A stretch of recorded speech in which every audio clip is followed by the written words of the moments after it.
Okay, welcome to Monday. Welcome to our 10 o'clock going through agenda review. Looks like first item is Public Works.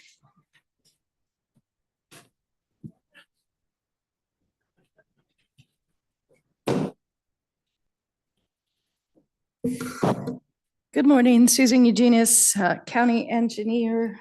Grabbing my glasses, sorry. So Public Works has numerous items on the consent agenda this week. We start off with two, excuse me, call for hearings for franchise agreements with Zayo Group and Mox Networks. Those are both cable franchises, and they currently have facilities in the county, and we are just getting the franchise established. It's a north-south line that runs from the county. So if you look at the engineer's report, it has a bunch of roads with mileposts because that is where it crosses county facilities. So those are two calls for hearing to be held on November 5th. Susan, are any of those name changes where companies have been purchased and we have to change the names? Yes, this was a very confusing one because one of them owns the conduit, one of them owns the cable itself, and they purchased these rights from someone else. So it's been a very convoluted process getting these going because there was a third party involved also that we did a few months ago. Just to be clear, the conduit owned by a company just means that they got the franchise to put the conduit in, but I could start another company and ask you to franchise me to let me put a conduit in also. Yes. And that's perfectly, so we're not advocating any company. We're not exclusively ever giving anyone a franchise. No, these are all non-exclusive franchises. And a requirement that they have to repair any damage to the pavement as they go underground. Correct. And they have to move if they are in the way of a public works project in the future. So if we're doing a project and their facilities interfere with the new road, then their facilities need to be moved in a timely manner. Timely being key, which we struggle with some of our franchisees. So I've noticed, and I may bring it up at the hearing though, that sometimes those repairs kind of get worse as soon as they get put in because they're not done properly, I'm assuming. And there's a little gap, and we've seen that right out here with some of the temporary patches. And it's like they didn't really put the base in, or but they covered it up and looked good at the time. So. And that's correct. And we have a utility accommodation policy that covers workmanship. And we have had people go back and fix things. So in one case where we received a lot of calls, they were going up, I believe it was Mount Brinion. It was the gas company. And they tore up almost one entire lane. And unfortunately, they did it late in the season. But we had an agreement with them. Yes, you can do this work, but they had to come back and repave that entire lane. So we have had them come back in the past. Yeah, that's an excellent question. And coupled with that is,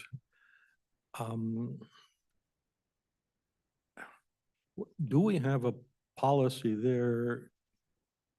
Like we notice that they're tearing stuff up here, and I'm sure that's a franchise kind of thing also. Not the county though, probably, right, at this point? No, this is all in either city right of way or WashDOT right of way. Yeah, and still the example is the same. They block off part of the traffic from major areas, and it actually infuriates me because they do so without any regard to the public. And I never see any accommodation. Is there an accommodation that says you will do this from 11 p.m. to 4 AM? So we issue permits for when they're doing any work besides emergency work. They are required to get a permit to work in the right of way. And we can add conditions onto those permits about timing of the work and what they have to do for their repairs. The majority of our work is obviously not in quite as busy as this location, but we also require that you submit a traffic control plan for approval. So we get their plan of what their work is being done and their traffic control plan. And if we don't find it adequate, we will say, no, you can't do that. You can only block traffic for 20 minutes, which is our standard. You cannot have more than a 20-minute traffic delay. We also have put restrictions in around schools that your timing has to allow the buses through. That's been one of our big things, like work on Rose Valley Road. You can't block those buses. An Ostrander was another location where they wanted big delays, and we were like, you can't block those buses, especially in the morning when they're trying to get those kids to school. Excellent, I appreciate that. Along those same lines, I know we had a project that was being threatened because we are having trouble with one of these franchises moving cable or doing something for us to get into the creek. Do we have a ability to put in wording in these things that tightens that up? I mean, we had to actually, didn't we have to get attorneys involved to move this along? So we were very close, and it's actually one of the things I am working with Doug Jensen on right now is a stricter policy from Public Works, because when we're doing a design project, so all of our franchisees get a copy of the 6-year plan every year. So they can look at it, know what's coming up. When we hit 30% design, we send all the utilities that are within the project limits a set of the plans with, here's our 30% plans. It looks like you're going to be impacted. Our construction is scheduled for XYZ. We also send them at 60, and then before we end at 95%, right before we go out to bid. So what we're working with Doug is these triggering letters that go with it that lay out our timeline. So when they're at 60%, we send them the 60% plans, and we're going to say, we expect you to send us your 60% plans on how you're going to relocate this facility. And then at the 90%, we're bidding this date. You need to get your process done prior to it. And he says that way, excuse me, prior to our construction start date, so that we can move forward in a better manner, so that we're set up in a court if we ever have somebody that doesn't move, to say, we have given them plenty ample warning, so that the court can say, you get out there now. So that is what we're working on right now. So Doug believes that will give us stronger teeth. Stronger to teeth. have these people move. Okay. Yes. And for actual specific instances, who does the review in your office? For, well, I on the come up with you with a plan and this and that. You know, so plans are wonderful. the project engineer on each project reviews the plans, and then the construction manager on project like this where they're out doing repairs, they go through the construction manager and the construction inspector. And if they're really big projects like this one, they would generally bring it across my desk to make sure I'm good with what they're seeing. And all of those are employees of Public Works. Public Works. How are we doing there? Are we able to keep up with the workload? Apparently we are, right? We're a little behind where we want to be. We've been having a big push, and so there's been some things that have dropped slower than we want them to, but yeah, we're very busy.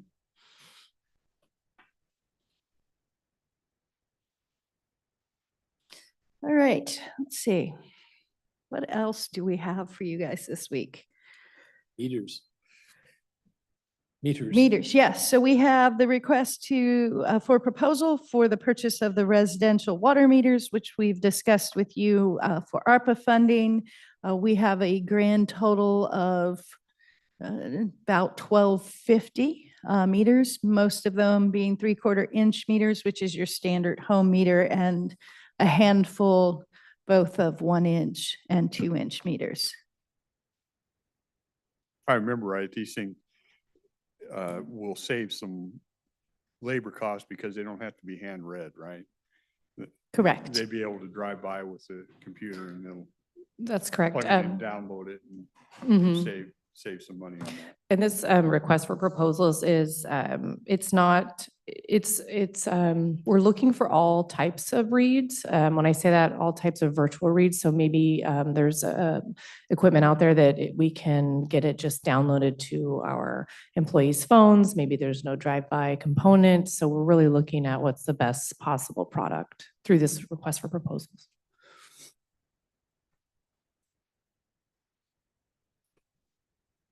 Question on those, the accuracy of the meters in an ideal condition? Because I don't know the product necessarily yet, ideally, of course, accuracy would be much, all I can say would be much better than what we have now with manual reads, just because of issues with reads, blocked meters. Oh, yeah, but you're going out for new bids. and Correct. So bid A, B, and C will come in, hopefully.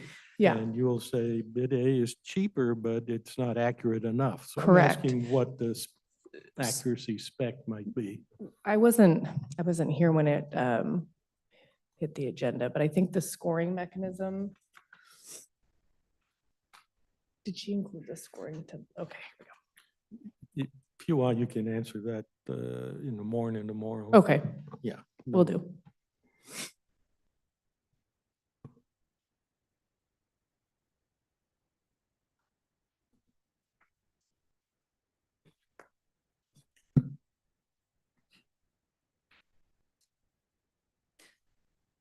So then the next item we have is a call for bids for sand. This is 3,000 tons of screen sand to stockpile 750 tons in each of our road shops for use during the winter weather. Getting ready for winter, are you? Got to plan early because by November, some years, we're already seeing frosted roads. I've heard they've plowed as late as the end of May on some of our higher elevations.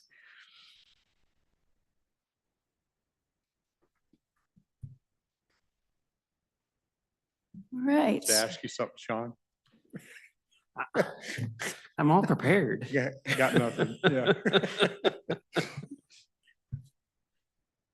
So next we have the contract completion letter to Compass Construction for the Kalama River Road Culvert Replacement Project.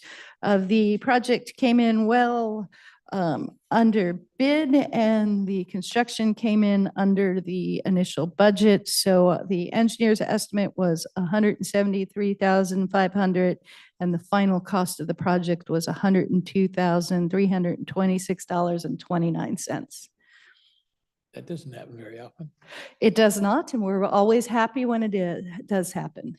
And I don't recognize this company. Is that a new company, newly formed, or? So it's a newer company out of La Center. They also did the Slide Creek project. We've been very happy. They get out there, they get in and get out as fast as they can. They keep the traffic on Kalama River Road. We did not receive complaints about their traffic control. Slide Creek, we allowed them to shut that down through the project. So we have been very happy and hope they bid on more of this type jobs. They seem to be right-sized for that type of work. Did you want to take the final so you can justify coming? Sure. Sean Early, Public Works.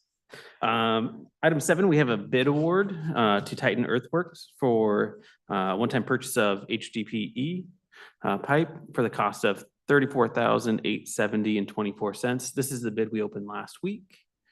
This is for. Did you notice how smoothly he got around? I know, you Pronouncing didn't all those even, words. didn't even say it. Yeah. I know it. And I was at the new pipe manufacturing plant in Longview. Are they manufacturing there or just distributing? No, they're manufacturing. They got machines and they can do I think he said like from 12 to 48 Oh. inches, pretty nice facility. Yeah. Anyway, sorry. Oh, no worries. And this pipe is for our landfill gas horizontal wells. I thought we were doing our best not to put plastic into the landfill. There's good plastic and there's bad plastic. We want black plastic in the landfill. Yeah. Once I got out there, I thought I should have taken you or Mike just to see the process and see the whole thing. Now that you tell me that, I should have gone.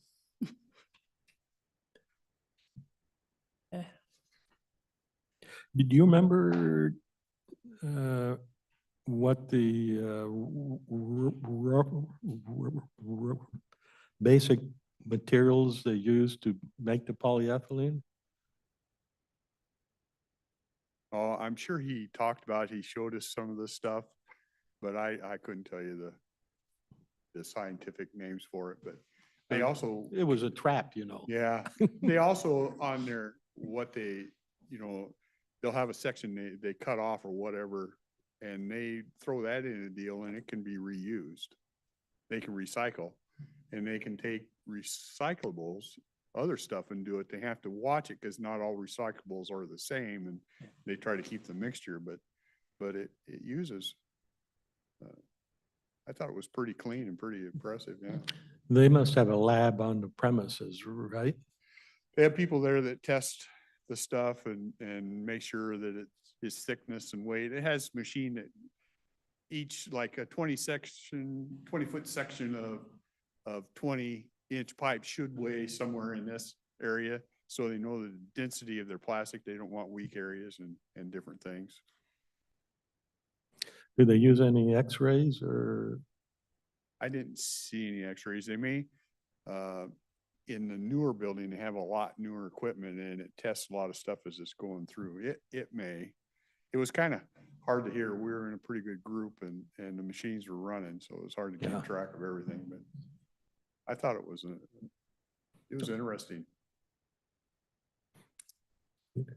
Before you go, just a question for the engineer. How do you specify this sand? So I understand that there's all kinds of sand and you're looking for specific sand. So they're looking for a specific, I was going to call it grit. Now I went to sandpaper.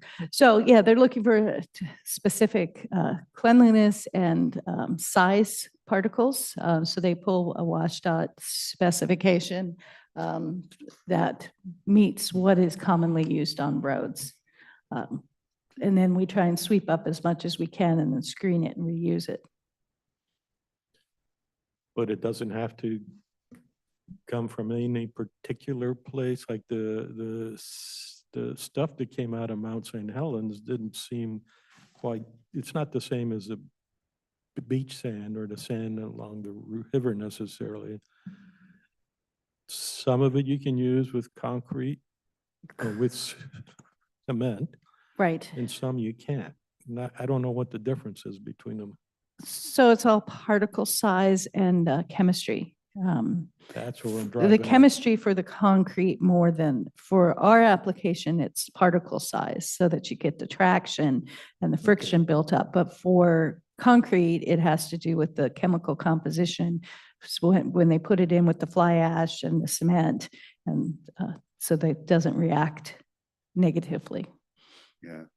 You know, it was interesting when it blew in 1980. I was in Vancouver during the weekend it blew, but I was living in Yakima. When I finally got back to Yakima, in the duplex I lived in, I was helping the landlord clean some of that stuff up, and it really had different layers. It was like real white powdery on the top, and you got to the bottom, you had this big black coarse stuff. It was actually, you know, kind of interesting to see. And that stuff did compact pretty well too, I think. I remember trying to swing a pickaxe through a little bit of that stuff. That wasn't easy. Yeah. And unfortunately, the recent tests up at the debris plug that keeps Spirit Lake back Those tests still say that it's much too unstable for them to construct an overland outlet for the, for the lake. So we have to continue supporting efforts to clean out the tunnel that goes through two fault lines. Thank goodness they're doing it. Mhm. The collaborative is asking the legislature for some funding, and there's a pretty good memo from COG about what they say could happen if something happens to the dam and the lake breaches the plug and then washes it all downstream.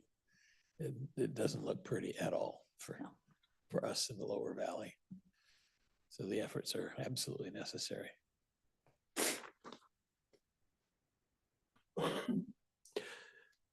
That looks like all your stuff, huh? Yes, All right. thank you. Thank you. Did either of you see the article about the damage Hurricane Helene did in the Carolinas? Pretty horrible. Yeah, because people built in the hollows. So you see steep slopes coming up Yeah. from both sides and Where's the water and stuff gonna go, right? yeah. Yeah. It had to have been pretty shocking because the area was not used to flooding at all. Then that was, you build where you think you can get away without any problems. And, Yeah. you know, most years it does work. But Gina, looks like you're the only motion item tomorrow. Feel special? talk to us about hepatitis B. What? Hepatitis B or not to be. To be or not to be, hopefully not to be. This is the amendment you came and talked to us about a couple weeks ago. We did, we kind of talked about this one, I think it was last week. Is this an amendment to our consolidated contract with the Department of Health? The amendment's adding 3 different things. The first one is $500 for perinatal Hep B work. It's just sort of a reimbursement based on past cases that the state does every now and then. Also adding about $47,000 for emergency preparedness and response. So that'll just be utilized some of our time as we have capacity to participate in different state, local, and regional planning meetings. And then it's also adding the other half of our annual foundational public health services funding. So the $719,000 is the other half of our annual allocation. And that's the funding we have sort of been talking about primarily in the Board of Health and looking at different priorities. So that's all for this amendment. Okay.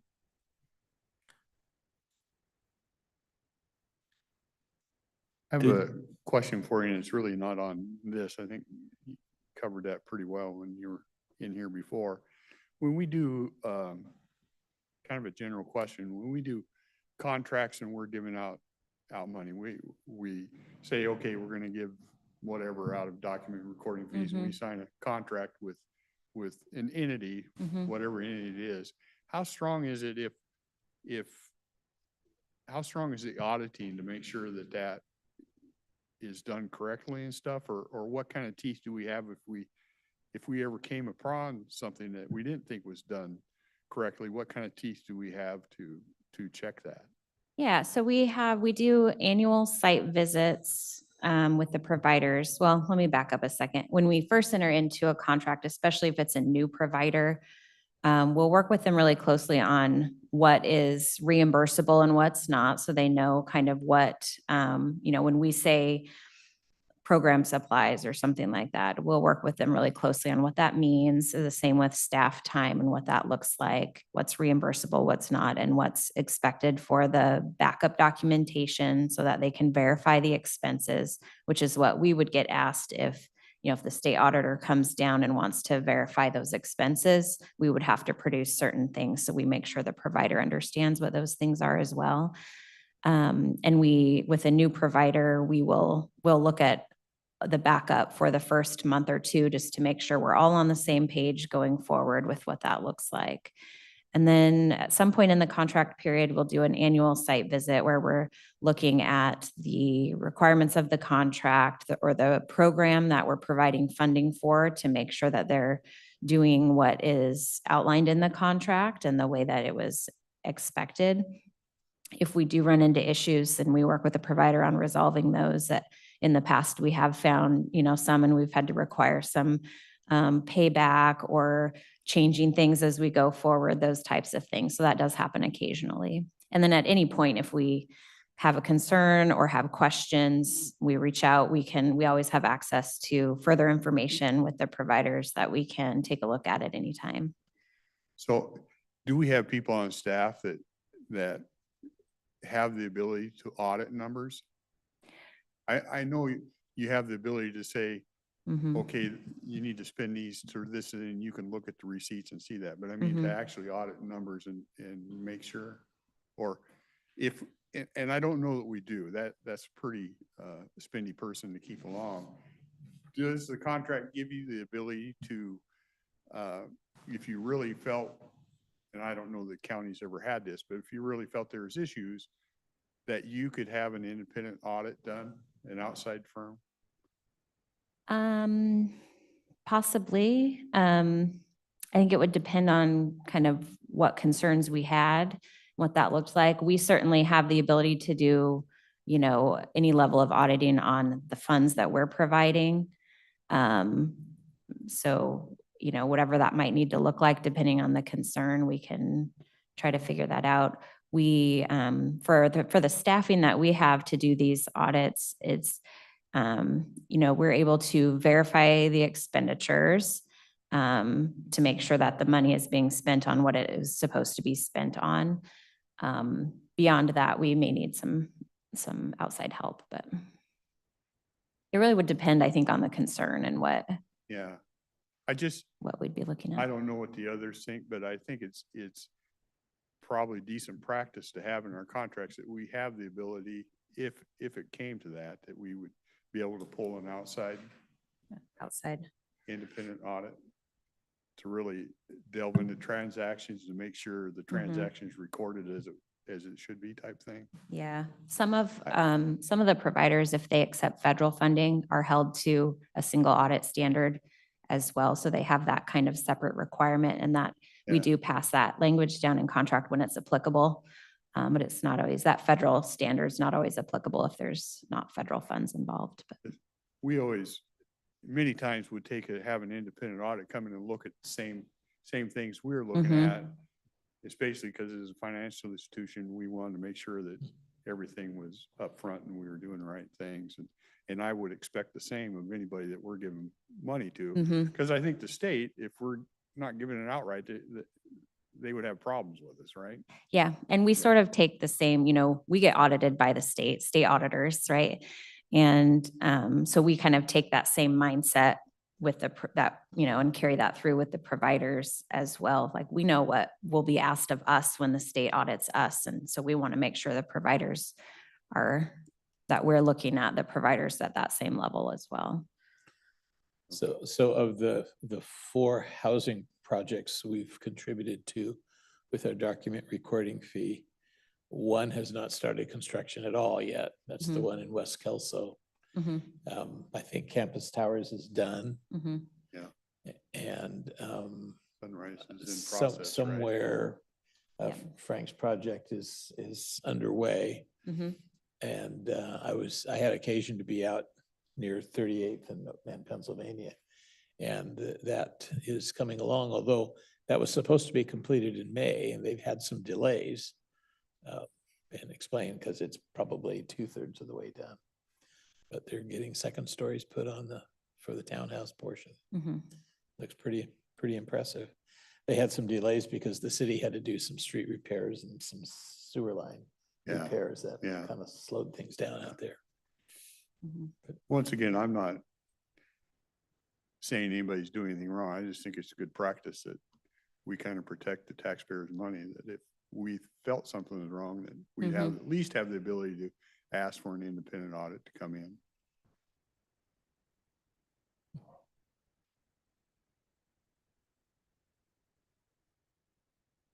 That had nothing to do with your motion item, but It's okay, while I'm here. Yeah. Yeah. Yeah. Okay. anything else? Okay. Yep.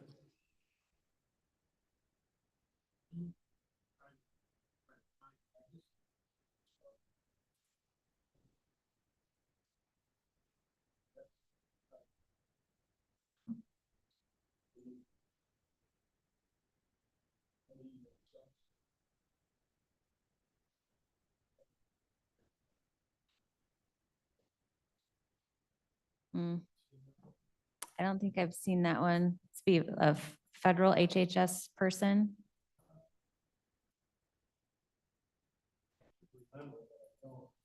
I should remember, however, I don't. Yeah.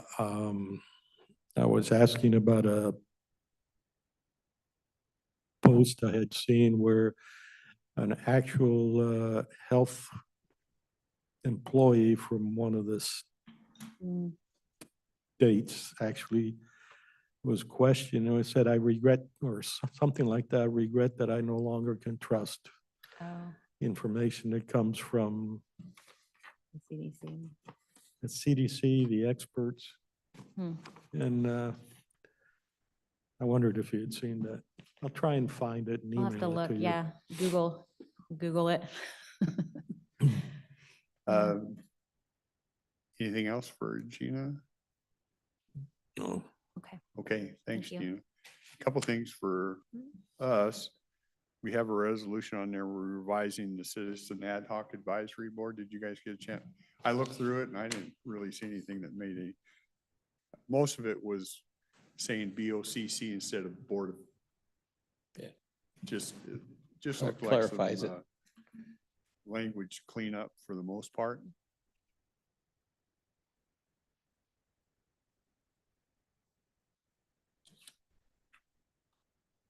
I mean, we can talk about it tomorrow if you do, but I didn't really see anything. It's fine. The other thing I wanted to bring up real quick, Commissioner Weber and I talked a little bit about it last Wednesday, I think. We had a person on the Board of Health that asked for a laptop from us. And I know we have not done that for any other groups, and that's not a decision that I want to, make alone. I don't know what you guys saw that. We haven't done that for other groups. If we do, we'd have to probably set up some type of expense account for that. And I don't know if it creates more issues than it solves. I don't really have a sense which way to go, other than I'm just kind of going off history that we have not done this before. If we were to do that as a general policy, it'd be a nightmare. And we have so many boards out there that I know it. Yeah. it would be a serious problem, I think. I- It's sometimes hard to say no when some of these people are putting in a lot of extra time. We're getting a lot of work done by volunteers.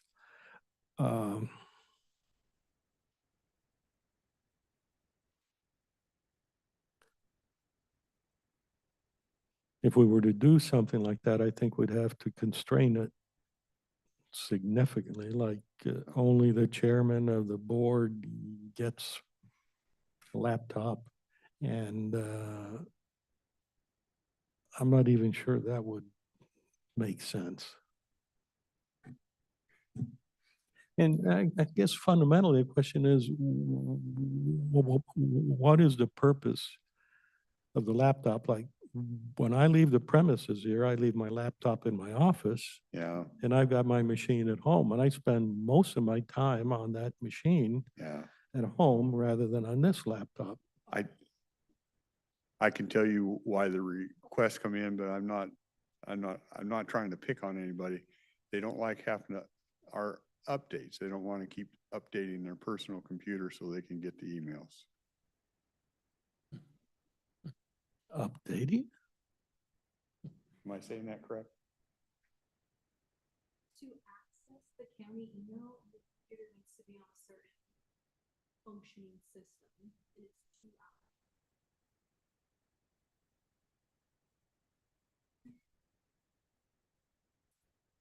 Something's weird there because I've got a Windows 11 machine and a Windows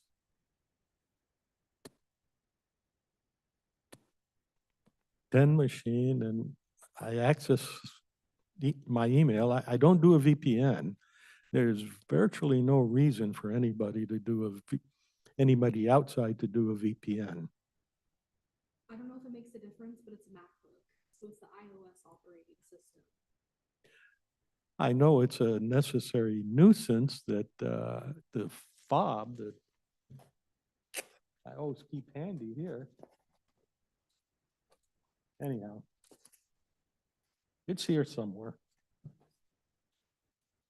It's for security. It's the duo security, and for me, it's a nuisance because when I'm at home, I may go from the website doing email, going to something to review something, and it'll time me out.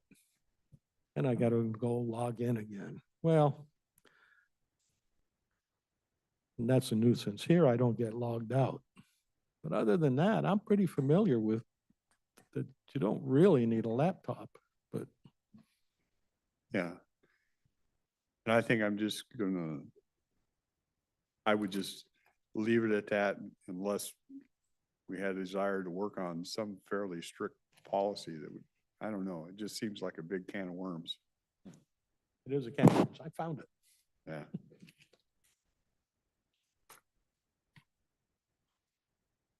So is everybody comfortable just saying we're not changing policy at this point in time? We don't, I we think don't have it budgeted. Yeah, okay, I think we need more rationale that okay, is compelling, and it's not Okay. compelling. works for me. Okay, thank you. And you said we had a couple exec sessions that would come in early before 11? Yeah, I emailed Jessica. With Jessica, right? You want to call her? Yeah, I went out to that plant and it's, a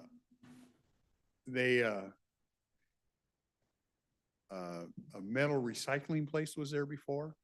Oh. So okay, they that took the one. building they were in, an office building, and they Okay. converted it, they added some and they have a line with older dyes that come in through that one. And they share those dyes up and down the West Coast. Wow. Like down in California, if they need a 24-inch, they schedule, so, okay, they'll make 24-inch pipe and we'll ship them down, or we want to make 48-inch pipes, so they'll ship up and we'll have them for this run. And then the new building they added is all new technology. The old technology kind of does like this as the dies come around in a cooling system, and the other one is more like on a table, and it's like this, and Digital control. yeah, and it employs, he said, up to like 50 people, but a lot of it is pretty automated. They kind of monitor the equipment, and they have a person that takes a section off every so often, make sure it weighs right, and it looks for any weak spots and does all that kind of stuff. But yeah, it was, That's good to know. I was disappointed though to learn that Epson Toyacom shut down. They're Oh, not, they're, on the they're other- not making, at the other end of the road, they're not They've been making there the for a long silicone. time. I know. And who shut down? Toyacom, the Epson plant, Oh, that was growing crystals. They finally shut it down, so. They didn't have that many employees there, but still it was a yeah, nice plant. you said a very important thing, which is with automation, there'll be fewer employees, greater productivity. right. The productivity per employee zooms up. And if you look at nations like India, their productivity per capita is very low. And I know when I was there, the discussion I would say is, why don't you use machinery? And they would say, no, no, that'll put people out of work. And unfortunately, that's an attitude against progress that eventually nails you to, it's like, we can't have cars. We have too many people who have horses. Yeah. And I think eventually, if you don't, it puts people out of work anyways.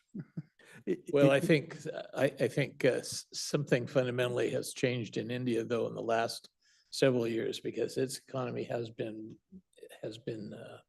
booming.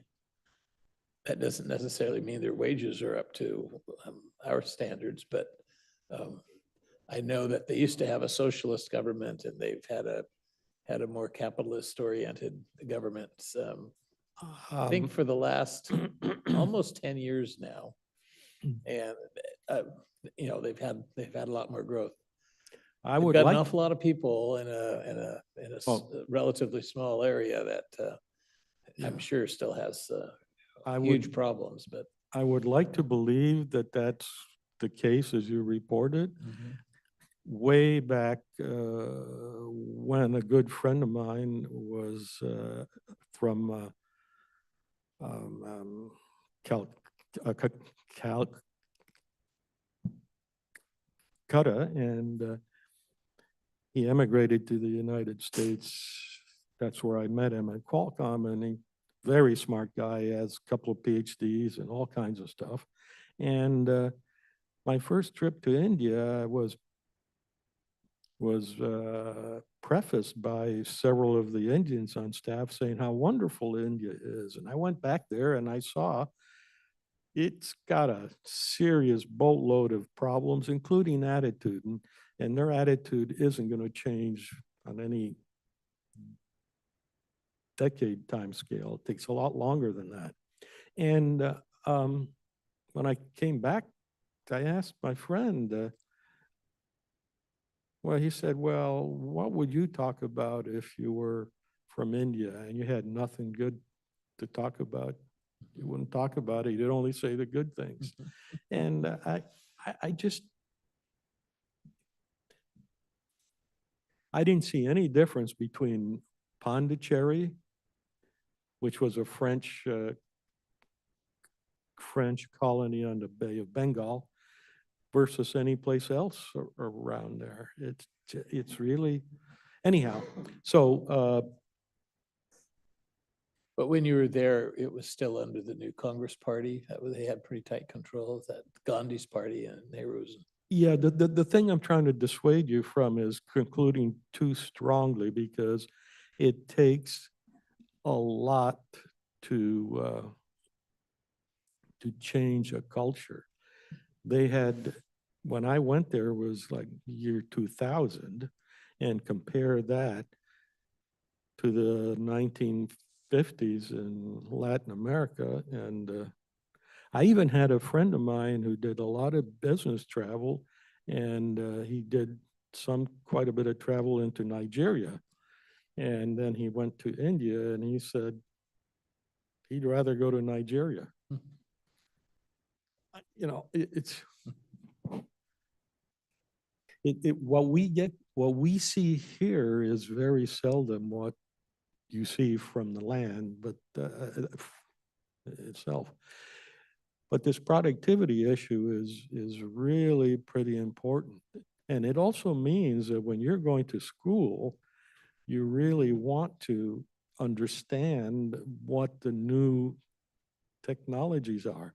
You can't be stuck there thinking that you're going to have a job for life as a welder or a truck driver, say. Those things are changing way too fast. Even doctoring, I think, is going to be really pretty interesting. I really am thinking AI has a lot to play in there. You know, does a doctor know all the things, all the nuances of the diseases around the world? Nope. AI does. assuming it's been programmed correctly.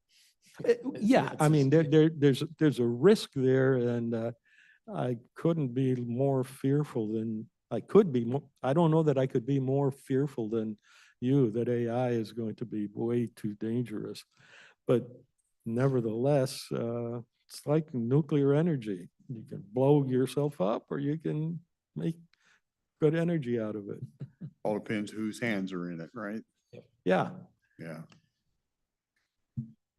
Jessica, Ready. go ahead. I think. Thanks for coming in a little early. You're probably sit back there, relax, cup of coffee, and we rousted you out, right? It's warmer because I was sitting in front of my heater. Morning, Jessica Warren, Human Resources. I just have a request for an executive session under collective bargaining this morning. Collective bargaining. How long do you think? 10 minutes. Okay, so we'll go into executive session for collective bargaining, estimating 10 minutes.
The board is extending the executive session for a period of 5 minutes until 11:02 a.m.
Board is extending the executive session for a period of 5 minutes until 11:08 a.m.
Okay, back from executive session.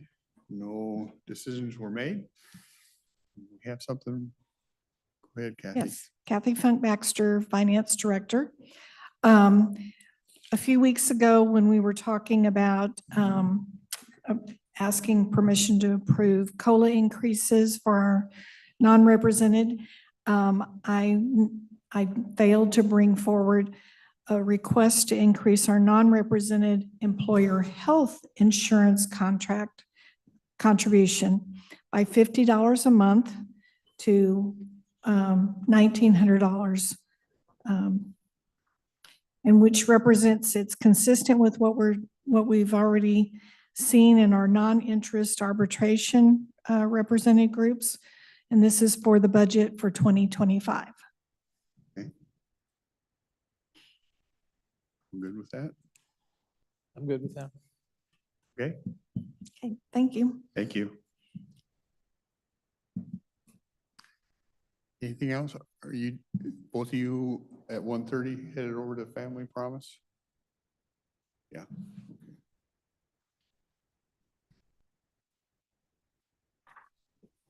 Anything else? Okay, we will adjourn. Thank you.